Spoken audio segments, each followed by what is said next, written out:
ദൈവത്തിന്റെ ജീവനുള്ള വചനവും നമ്മുടെ കർത്താവും ദൈവവും രക്ഷകനുമായ യേശുമിശിഹായുടെ മനുഷ്യാവതാരകാലത്തിൽ പ്രകാരം സംഭവിച്ചു.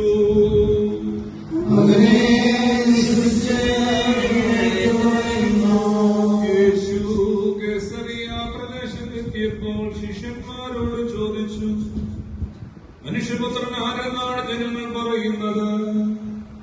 അവർ പറഞ്ഞു, ചിലർ സ്നാപകയോഗ്യനാനും, മറ്റു ചിലർ ഏലിയായും, വേറെ ചിലർ ജെറമിയ അല്ലെങ്കിൽ പ്രവാചകന്മാരിൽ ഒരുവനെന്നും പറയുന്നു. ഞാൻ നിന്നോട് പറയുന്നു, ഈ പത്രോസാണ്, ഈ പാറമേലെന്റെ സഭ ഞാൻ സ്ഥാപിക്കും. നരകകവാടങ്ങൾ അതിനെ എതിരെ പ്രബലപ്പെടുകയില്ല. സ്വർഗരാജ്യത്തിന്റെ താക്കോലുകൾ നിനക്ക് ഞാൻ തരും. ഈ ഭൂമിയിൽ കെട്ടുന്നതെല്ലാം സ്വർഗത്തിലും കെട്ടപ്പെട്ടിരിക്കും.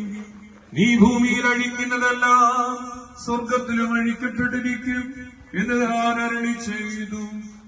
ഉശൈനോ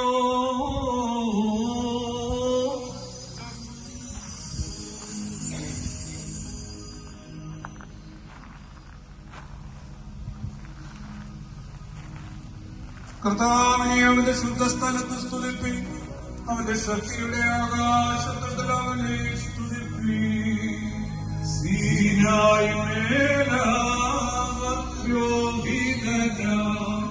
അതിനെ ശുദ്ധീകരിച്ചതിനെ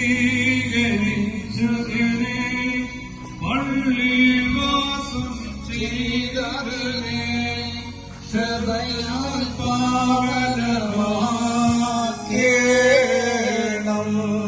അവന്റെ വല്ലഭത്വത്തിൽ അവനെ സ്തുതിപ്പി, അവന്റെ ശ്രേഷ്ഠതയുടെ ബഹുത്വത്തിൽ അവനെ സ്തുതിപ്പി.